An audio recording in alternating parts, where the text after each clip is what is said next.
आप सबका स्वागत है अद्भुत दिव्य चिकित्सा में। आज मैं हाजिर हूँ आपके लिए एक बहुत ही ज़बरदस्त कारगर उपाय लेकर, जो कि है श्वास रोग के लिए। क्योंकि ठंड का मौसम आ गया है, बच्चे, बड़े, बूढ़े, कम उम्र के, ज़्यादा उम्र के, जिनको ये परेशानी होती है, तो उनके लिए एक बहुत ही ज़बरदस्त कारगर घरेलू नुस्खा लेकर, जिसको आप घर में ही बहुत आसानी से बना सकते हैं और प्रयोग करके उसका पूरा लाभ ले सकते हैं। क्योंकि जैसे ही ठंड आती है, बच्चे, बड़े, बूढ़े, सबको इस चीज़ से गुजरना पड़ता है, इन समस्याओं से गुजरना पड़ता है। और जिनको ये समस्या पहले से है, उनका ये रोग और गंभीर हो जाता है।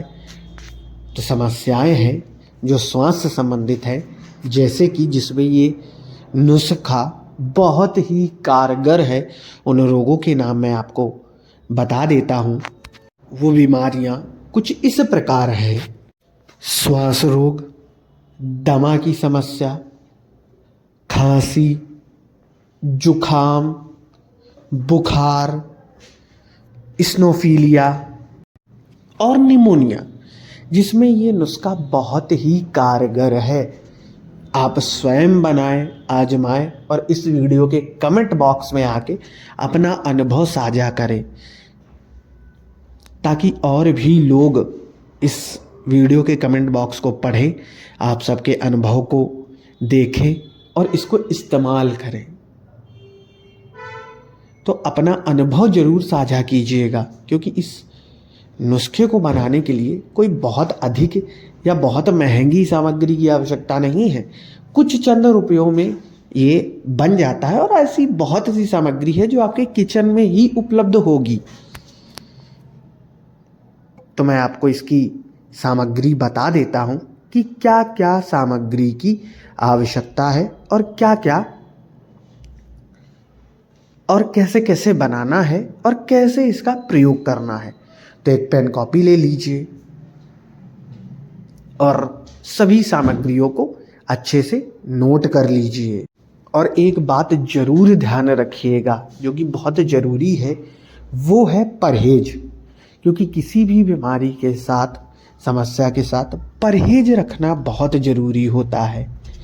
परहेज नहीं करेंगे, इस नुस्खे की ही बात नहीं कर रहा मैं, इसके अलावा भी जो आप दवा खा रहे होंगे, अपने डॉक्टर से लाए होंगे, तो उसके लिए भी अगर आप इन बीमारियों से पीड़ित हैं और जो मैं चीज़ें बता रहा हूँ उनका सेवन यदि आप करते हैं, तो भी इस बीमारियों को ठीक होने में समय लगेगा और हो सकता है कि पूरी तरीके से सिर्फ आपके खान पान की वजह से ही ठीक ना हो रही हो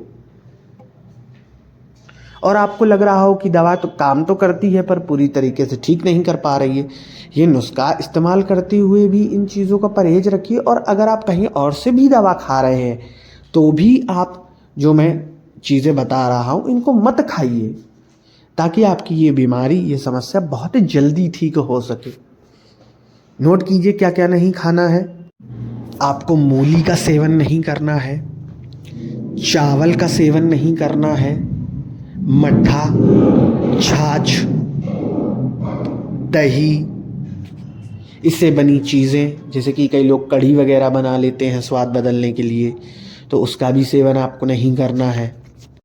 बैगन, भिंडी और घुइयाँ, इन चीज़ों का भी आपको सेवन नहीं करना है। नोट कर लिया आपने? इन चीज़ों का सेवन अगर आपको ये समस्या है, ये बीमारियां हैं, तो बिल्कुल मत कीजिए, वरना आपका ये रोग पूरी तरीके से ठीक नहीं हो पाएगा और हो सकता है बार बार लौट के भी आ जाए जल्दी ही। क्योंकि कई लोग क्या है कि एलोपैथी दवाई अभी लेते हैं, आयुर्वेद या होम्योपैथी जो भी ले रहे हैं, अगर आप इन चीज़ों का सेवन करते रहेंगे तो ये आपका बहुत जल्दी ठीक नहीं हो पाएगा। या आपको लगेगा कि वह बहुत हद तक आराम हो गया है, पर ये रोग ख़त्म होने का नाम नहीं ले रहा। तो उसका कारण ये चीज़ों का खान पान भी है। तो इनको खान पान नहीं करना है। और अब उसी जो पेन पेपर पे आपने नोट किया है उसी में सामग्री नोट कीजिए कि क्या क्या आपको चाहिए इस नुस्खे को बनाने के लिए। तो पहली सामग्री है दालचीनी 2 ग्राम, अदरक 5 ग्राम, काली मिर्च 5 पीस, तुलसी के पत्ते 10, लभेड़ का 1 पत्ता, पीपल का 1 पत्ता और गुड़ 1 चम्मच। मतलब आप जो आपके पास गुड़ है उसको थोड़ा सा तोड़ लीजिए और उसमें जितना चम्मच भर में आ जाए उतना गुड़ आपको इस नुस्खे को बनाने के लिए लेना है। अब इसको बनाना कैसे है वो भी बहुत अच्छे से समझ लीजिए। आपको 1 कप यानी मतलब लगभग 1 गिलास पानी लेना है। दोबारा से सुन लीजिए, 1 गिलास पानी लेना है और बिल्कुल गैस में धीमी आंच पर इसको पकने के लिए छोड़ दीजिए। बिल्कुल धीमी आंच में धीरे धीरे पकने दीजिए। 5 मिनट मुश्किल से लगेगा और ये पक के तैयार हो जाएगा। अब इसको छान लीजिए और अब आपके पास क्या है कि लगभग आधा गिलास आपके पास ये नुस्खा तैयार है। तो आपको क्या करना है, जो आपके चाय वाले गिलास होते हैं, अब इसमें जितना आपका आधा गिलास पानी है इसको 2 कप कर दीजिए। इसमें पानी नहीं मिलाना है, समझ लीजिए। जितना भी आपका पानी आपके गिलास में लगभग आधा गिलास है पानी, उस आधे गिलास पानी को 2 जगह बराबर मात्रा में बांट दीजिए। यानी चाय वाले 2 कप लीजिए और आधा पानी एक में, आधा पानी एक में, ऐसा कर दीजिए। ठीक है, तो आधा कप आपको सुबह पीना है और आधा कप आपको शाम को पीना है। समझ गए? यानी मैं क्वांटिटी भी बता देता हूं कि लगभग मान लीजिए जैसे आपने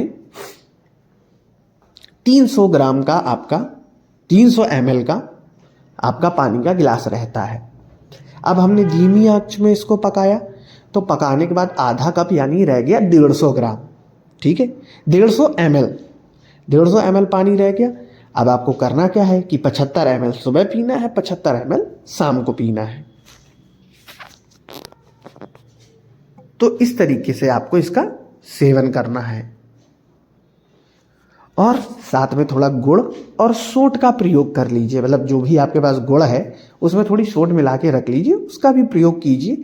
ये एक एडिशनल टिप, जिससे कि ये आपका जो रोग है बहुत जल्दी आपका ठीक हो जाएगा।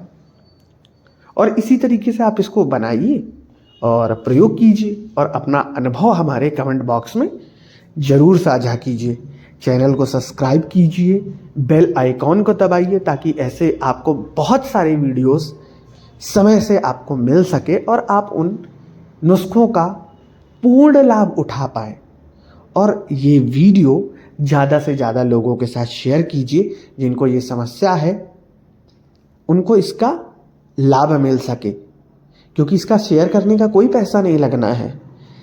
आपके ज़्यादा से ज़्यादा लोगों के साथ शेयर करेंगे, उनकी मदद होगी, आपकी मदद होगी, तो इसमें तो अच्छा ही है ना कि आप भी ठीक होंगे, आपके जानने वाले, आपके परिवारजन भी ठीक होंगे।